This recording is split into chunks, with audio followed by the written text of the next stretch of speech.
A turmoil of immediacy, how the Jamaica Society for Industrial Security is describing last Friday's court ruling in the case of the National Housing Trust versus Marksman Limited. At a press conference on Friday, the society said the ruling will impact the entire security guard industry, and while they do not have a problem with it, the instant implementation is causing challenges. The Supreme Court ruled that as at midnight September 23, security guards were to be treated as employees and not independent contractors. It was a part win for the NHT, which was seeking to have marksmen pay over employers' contributions. But the implications are far-reaching. It now means, among other things, changes to the work week for security guards down from 60 hours to 40. Therefore, we now have to pay the overtime rate on any work done in excess of 40 hours. The security officers are now entitled to paid vacation, 10 days paid sick leave. There comes into the equation the whole matter of notice pay redundancy, the likes. And so, the cost of providing security services will increase by roughly 50% immediately.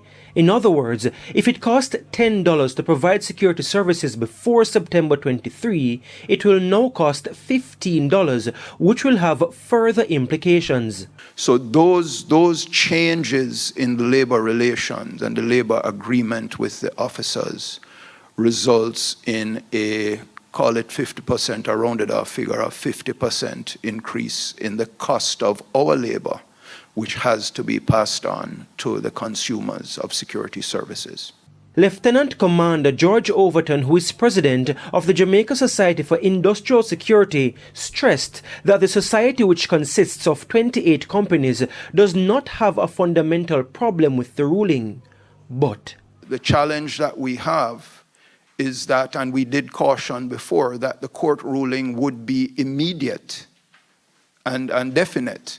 So as of the 23rd, which was the date of the delivery of the judgment, at 1 minute past midnight on that morning, that ruling became effective.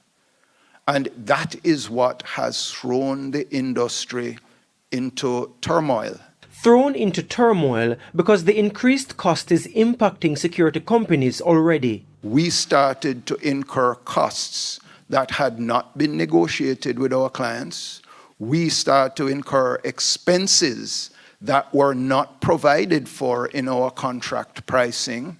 And we also had to change immediately what our relationship was with our security officers. There's no time or room to negotiate our position. The court is definitive and final. So that's the challenge. It's not that we have a problem, it's a challenge. And so, the JSIS shared 6 proposals they've already put to the government to help avert disruption to the sector.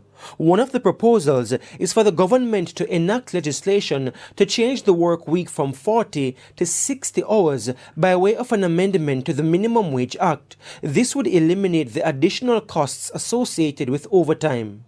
But President of the Jamaica Confederation of Trade Unions, Helene Davis White, does not support that aspect of the proposal.